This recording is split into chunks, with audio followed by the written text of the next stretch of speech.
오늘 성경 말씀에서 누가 멀리 보았을까요? 아브라함이 멀리 본 거죠.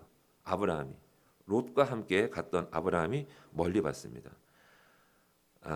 오늘 아브라함은요, 시력이 아주 좋은 사람이었습니다. 눈 시력이 멀리 보고 분명히 보는 눈을 가졌어요. 그럼 어떻게 해서 그렇게 좋은 눈을 가졌는지 한번 말씀을 통해서 배워보려고 합니다. 3장 말씀 앞에 보면 이런 다툼이 있었어요.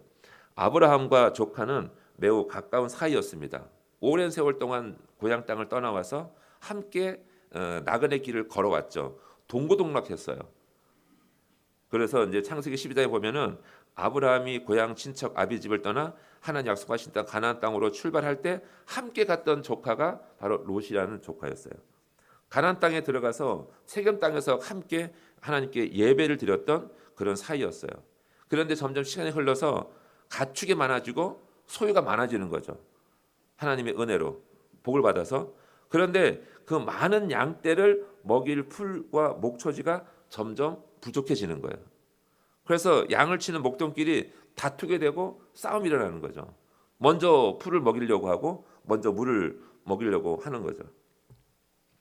성도 여러분, 이 집안은 부자가 되어가는 대신에 뭐가 사라졌습니까? 사랑이 사라졌죠.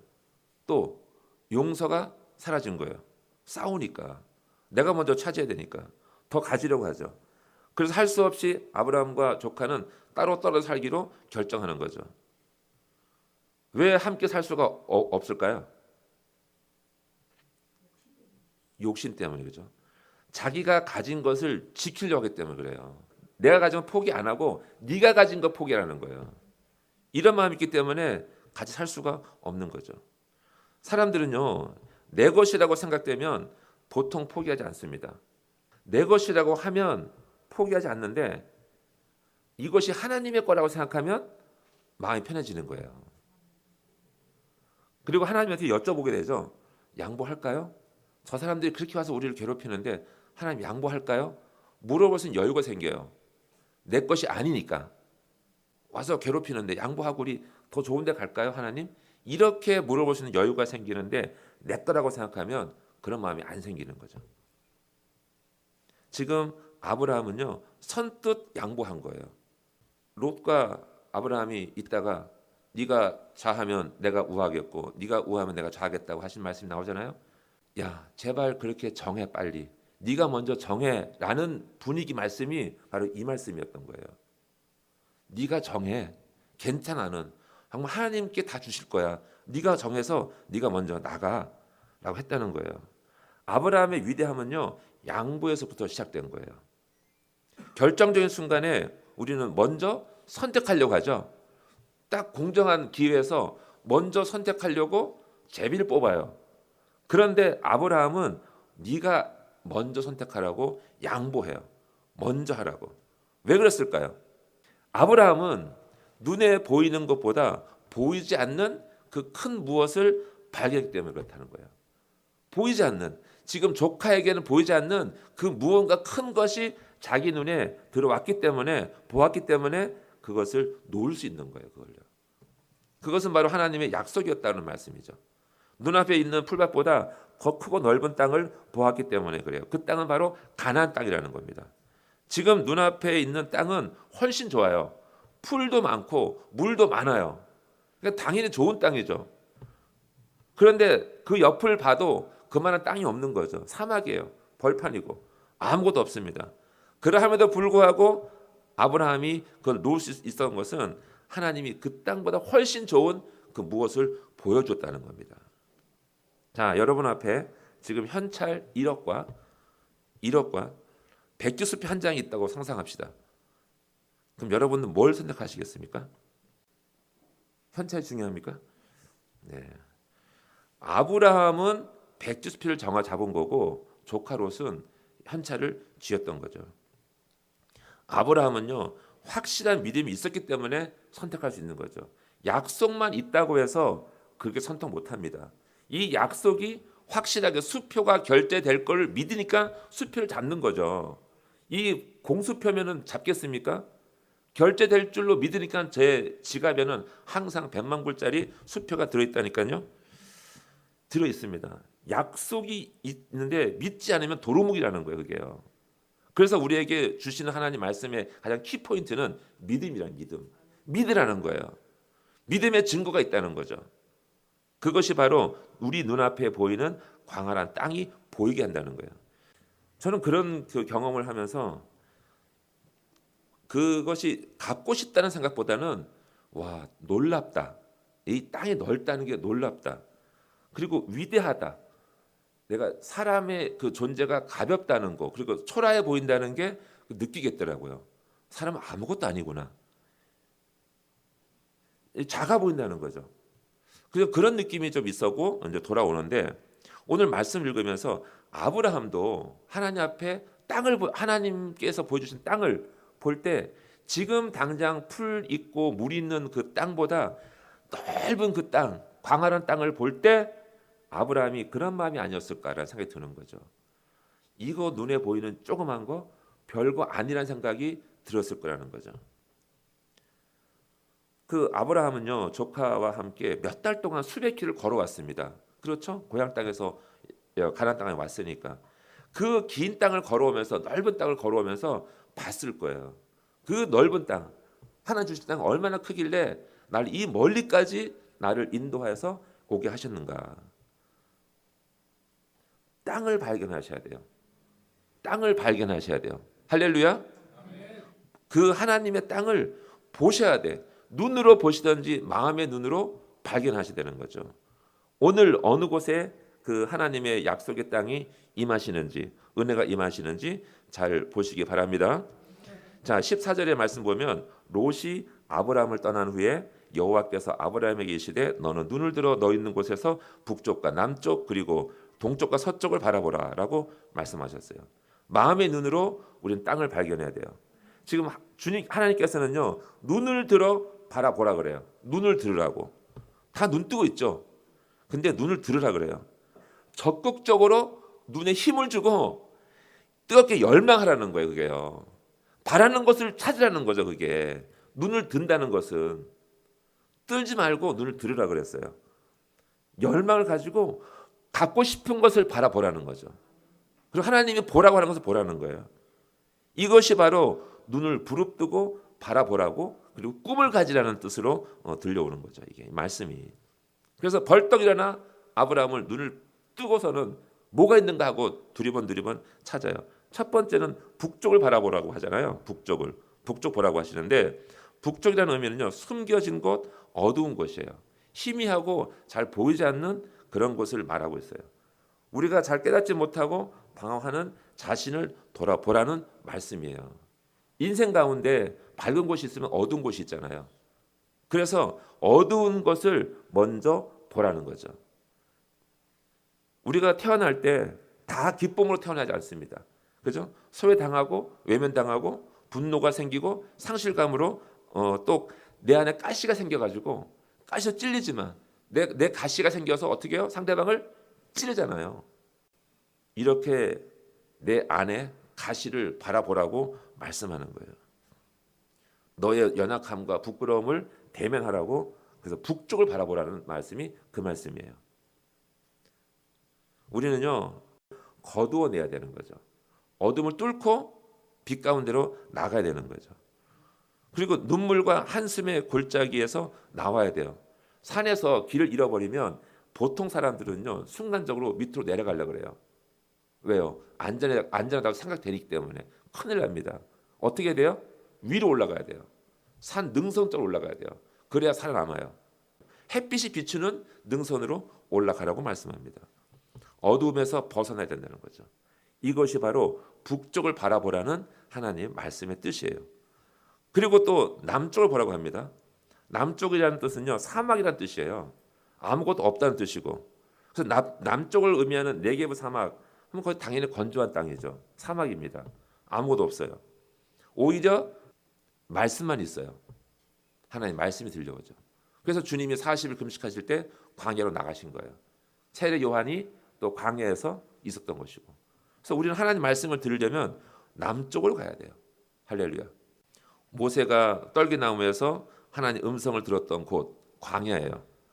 홀로 있는 자리에서 살아계신 하나님의 음성을 들으시길 주의 이름으로 축복합니다. 자, 그럼 동쪽에는요. 동쪽에 뭐가 있을까요? 동쪽은 처음이라는 뜻입니다. 그리고 사물의 시작, 처음을 말해요. 그리고 만나고 마주 본다는 의미를 갖고 있어요. 동쪽이라는 것은. 자, 인생 중에서 가장 처음 만난 사람이 누구입니까? 엄마. 어머니가 엄마를 만나죠. 처음 만나는 손잡는 사람이 누구예요? 엄마를 손잡죠. 자, 그러면 영원한 나라에서는 누굴 처음 만납니까? 누굴 만나죠? 하나님 만나요. 하나님.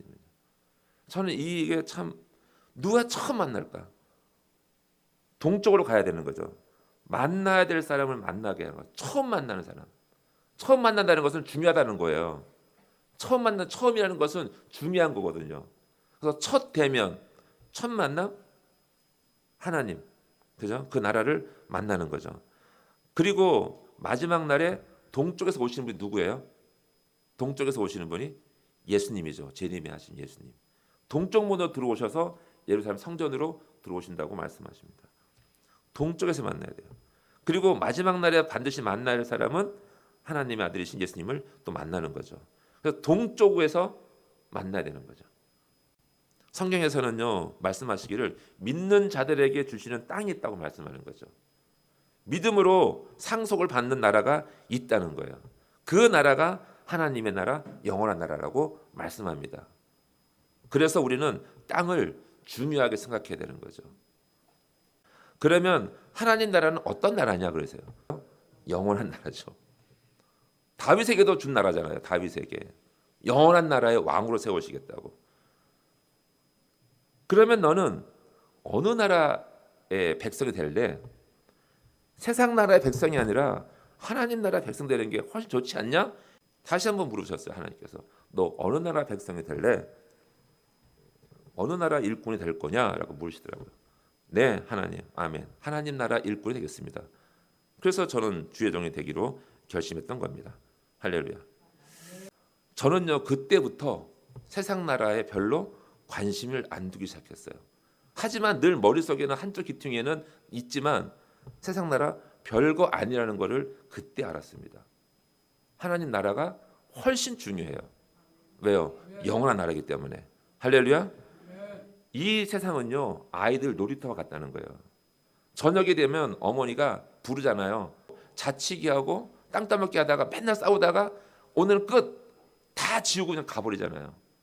세상이 그렇다는 거예요. 전 너무나 그 비유가 너무나 마음에 와닿는 거죠. 그런데 왜 그렇게 아둥바둥 싸우냐는 거예요. 하는 나를 보지 못하고. 그러니까 아브라함은 그걸 봤기 때문에 조카에게 그걸 줄 수 있는 거죠. 빨리 가져가라고. 빨리 가져가.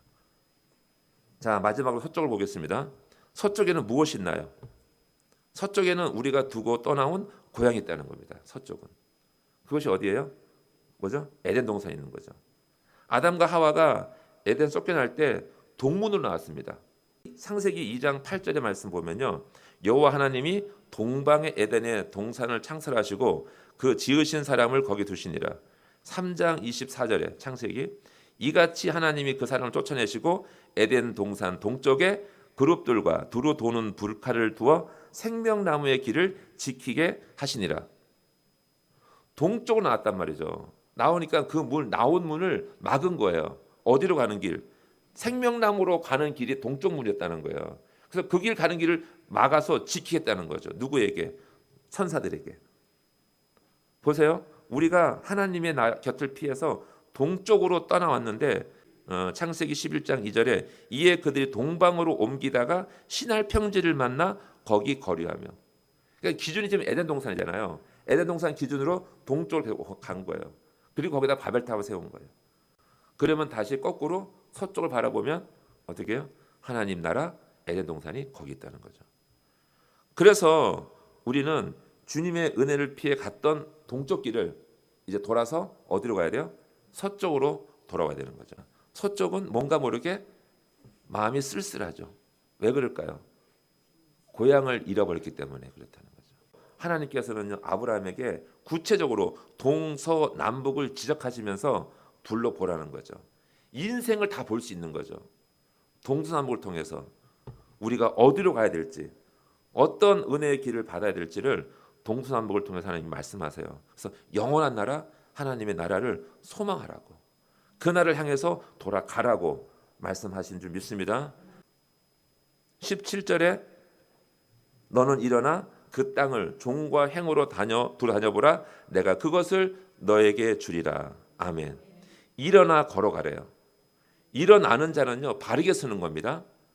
누워있는 사람은 삐뚤게 누워있을 수 있어도 일어나려면 바르게 일어나야 돼요. 온 몸이 정상적으로 제대로 다 해야 일어납니다. 그리고 18절에 이에 아브라함이 장막을 옮겨 헤브론에 있는 마므레 상수리 숲에 이르러 거주하며 거기서 여호와를 위하여 제단을 쌓았더라. 아멘.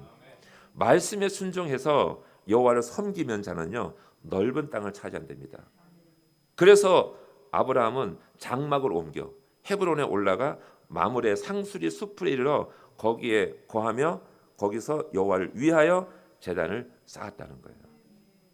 모든 약속의 말씀을 들었어요. 봤죠. 믿었어요. 그때부터 뭘 해야 돼요? 제사를 드리는 거죠. 제단을 쌓는 거죠. 하나님을 섬기는 자는 마음이 어떨까요? 온유한 마음이 있다는 거예요. 그래서 온유한 자는 뭘 해요? 땅을 차지하잖아요. 마태복음 5장 5절의 말씀이죠. 온유한 팔복의 말씀처럼 그 중간에 있는 말씀, 온유한 자는 복이 있나니 그들이 땅을 기업으로 받을 것이며. 아멘. 마음이 온유한 자는 땅을 기업으로 받을 거랍니다. 온유하다는 것은 낮아지는 마음이에요. 오늘 아까도 기도 중에 낮아지는 마음, 그죠? 온유한 마음이에요. 그랄 지방의 목자들과 이삭의 목자들이 물 때문에, 우물 때문에 싸워요, 다퉈요. 그런데 이삭이 어떻게 해요? 양보하죠. 우물 하나는 지금 유전과 같습니다. 양보하고 계속 양보합니다. 넘겨줘요. 왜 이럴까요? 무서워서? 그렇진 않아요. 이삭이 싸우려고 하면 싸울 수 있었어요. 그런데 이삭은 그 피 같은 우물을 넘겨주고 양보합니다. 그러자 하나님께서 나타나셔서 이삭을 칭찬하세요. 내가 너를 기뻐한다고. 그리고 또 마지막 또 우물을 파니까 또 물이 나오게 합니다. 창세기 26장 28절에 드디어 아비멜렉이 이삭을 찾아와요. 그들이 이르되 여호와께서 너와 함께 계심을 우리가 분명히 보았으므로 우리의 사이 곧 우리와 너 사이에 맹세하여 너와 계약을 맺으리라 말하였노라. 아멘. 원수들이 찾아와 선포하는 거죠. 미스터 이삭, 그러면서 당신은 하나님의 사람입니다. 내가 봤습니다. 내가 증인입니다. 무엇 때문에요? 양보했기 때문에. 말씀을 맺으려고 합니다. 성도 여러분, 양보하시겠습니까? 이삭과 같이, 아브라함과 같이 정말 엄청난 것이 눈앞에 있다 할지라도 우리는 양보하고 또 양보해야 돼요. 그 무엇이든지 상대방이 원한다면 우리는 양보할 수 있어야 돼요. 하지만 절대로 양보하지 못하는 것은 뭘까요? 하나님의 나라, 하나님의 약속을 빼앗기지 않는 저 여러분 되시길 축복합니다. 아멘.